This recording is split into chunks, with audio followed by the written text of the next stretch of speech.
नमस्कार, नीलम फॅशन क्रिएशनमध्ये तुम्हा सर्वांचं खूप खूप स्वागत आहे। आजच्या व्हिडिओमध्ये मी तुम्हाला ब्लाऊजचं फिटिंग कसं करायचं हे सांगणार आहे। तर सर्वात पहिल्यांदा जसं की मी नेहमी सांगते त्या पद्धतीने 5 सर्व पॉईंट एक एक सांगणार आहे। तर काय करायचं आहे, इथं मी आता बाही जोडून घेतलेली आहे, परंतु तुम्ही काय करायचं आहे, बाही जोडण्याच्या अगोदर हे दोन्ही पार्ट असे चेक करून घ्यायचे आधी। पहा, इथे मी हे दोन्ही पार्ट असे चेक करून घेतले तर पहा एकमेकावरती बरोबर आलेले आहेत। आणि इथून परत ही बाही सुद्धा जोडायच्या आधी चेक करून घ्यायची, हे दोन्ही पार्ट बरोबर आहेत का हे चेक करून कट करून काढायचं जे काही एक्स्ट्रा असेल ते। तसंच याचं सुद्धा तसंच करायचं, हा पार्ट जो आहे तो पुढचा भाग पाठीमागचा भाग बरोबर ठेवायचा एकमेकावरती आणि कट करून काढायचं। नाहीतर मी पहा क्रॉसपट्टी कशी जोडायची असते हे याचा व्हिडिओ दाखवलाय, त्यामध्ये हा पुढचा आणि मागचा भाग जर तुमचा कमी जास्त होत असेल तर कशा पद्धतीने कटिंग करतात, म्हणजे आपण शिवतो त्यावेळेस कोणत्या टिप्स वापरतात हे सांगितलेलं आहे। तर तेव्हा जरी तुम्ही स्टिच करत करत जरी टिप्स वापरल्या तरीसुद्धा तुम्हाला काही प्रॉब्लेम येणार नाही, फिटिंग करताना जास्त चेक करावं लागणार नाही। तर बाही जोडून घेतल्यानंतर आता इथे मी काय करणार आहे, हा जो भाग आहे याचं सेंटर करून घेणार आहे।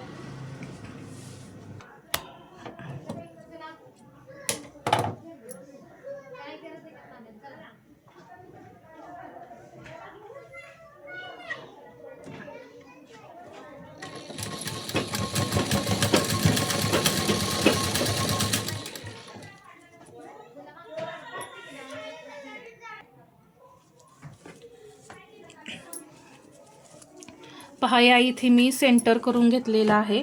सेंटर करून पहा हे असं ठेवून इथं बाजू शिवून घेतली, परत ही सुद्धा बाजू मी तशी शिवून घेतली। पहा काय केलं, सेंटर आहे इथे हुक पट्टी अशी ठेवली आणि हे असं इथून हे शिवून घेतलं।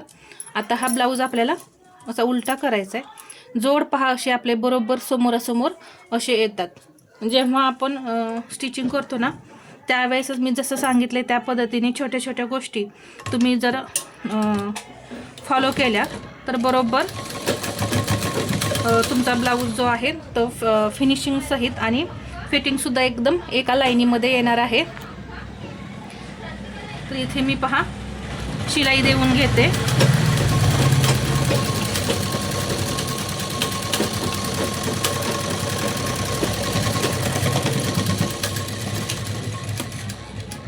जर तुम्हाला पुढचा भाग स्टिचिंग पाहायचा असेल तर तो सुद्धा मी व्हिडिओ शेअर केला आहे। मागचा पुढचा भाग कमी जास्त होत असेल तर कशा पद्धतीने स्टिच करतात, तर पहा मी पूर्ण ब्लाऊजला कॉड पायपिंग केली। पहा तुम्हाला इथं दिसत असेल फ्रंट, इथं फ्रंट गळ्याला किंवा इथं बाही पहा किती नाजूक अशी आपली कॉड पायपिंग तयार झालेली आहे, तुम्ही पाहू शकता। या पद्धतीची जर पायपिंग तुम्हाला शिकायची असेल तर मी या आधीचा व्हिडिओ जो आहे कालचाच आहे त्यामध्ये मी शेअर केले आपली कॉड पायपिंग कशी तयार करायची। एकदम भरीव अशी ही आपली पायपिंग तयार होणार आहे। आता इथे दंडघेर टाकूया। आता या ब्लाऊजचा दंडघेर जो आहे तो एक कमी आहे आणि एक जास्त आहे। तर इथे मी तुम्हाला सांगते, कमी जास्त दंडघेर असल्यानंतर इथे मापे कशी आपण टाकतोय। उजवा दंड जो आहे तो 6 इंच आहे, म्हणजे हा दंड जो आहे तो 6 इंच आहे। तर पहा इथे आलंय मार्किंग 6 इंच आणि डावा दंड जो आहे तो 6.5 इंच आहे। त्यामुळे ब्लाऊजवरून जेव्हा तुम्ही मापे घेता ना त्यावेळेस तुम्ही दोन्हीही मापे घ्यायची, दोन्हीही दंडाची मापे घ्यायची, कारण कधी कधी असं असू शकतं पहा की एक दंड मोठा असतो आणि एक दंड कमी असतो। तर चेस्टचं मेजरमेंट घेण्यासाठी इथून मी पहा आता टेप ठेवला, थोडासाच ओढायचा, जास्त ओढायचं नाही। इथं मी मार्किंग करून घेतलेलं आहे आणि ही लाईन अशी सरळ ओढली, ठीक आहे। आता इकडचं सुद्धा आपल्याला मोजायचं आहे, तर इकडून मी 9 इंच घेणार आहे। पहा थोडंसंच ओढायचं। 36 इंच हा आपला ब्लाऊज आहे। इथे तुम्हाला मी जरासा पुढं सरकवून दाखवते। पहा इथून 9 इंच ही हुकलूक पट्टी जी आहे ती सोडून 9 इंचावरती मार्किंग करायचं। आता कमरेचं मार्किंग करण्यासाठी मी हा जो पूर्ण घेर आहे तो मोजणार आहे। 31 इंच आपली पूर्ण कंबर आहे तयार ठेवायची आपल्याला। तर हा घेर किती येतोय,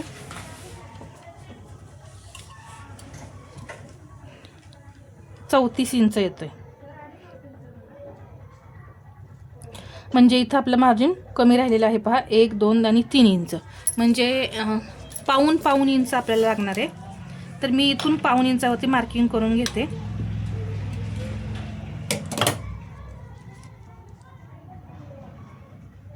पहा इथे हे पाऊण इंचाचं हे टोटल मार्जिन आपलं भरपूर होतं. हे टोटल किती होते पहा, 1.25 इंच आतमध्ये गेलं, कारण आपण 1.5 इंच मार्जिन घेतलेलं असतं.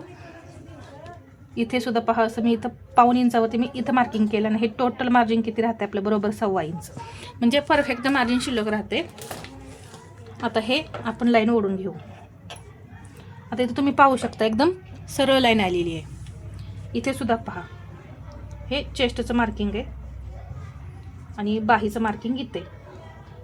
तर ही सुद्धा लाईन आपली बरोबर सरळ आलेली आहे.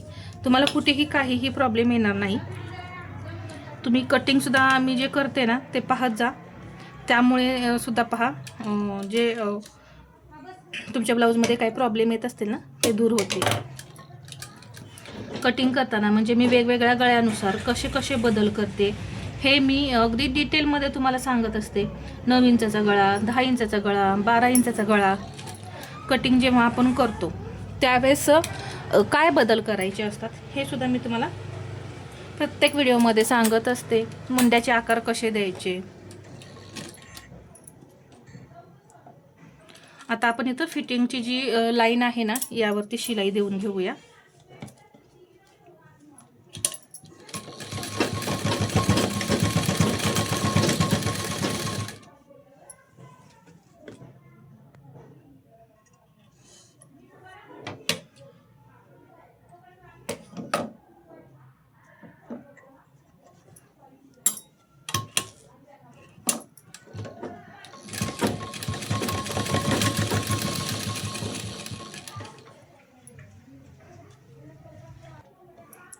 तर इथे पहा, मी जे मार्किंग केलेलं होतं बरोबर त्यावरतीच फिटिंगची शिलाई देऊन घेतलेली आहे. आता त्याच्या बाजूला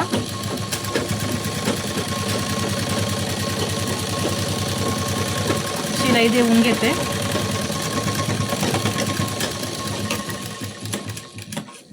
इथं तुम्ही तुम्हाला जेवढे हवे तेवढे 3 किंवा 4, 1 2 3 4 एवढ्या शिलाई देऊ शकता.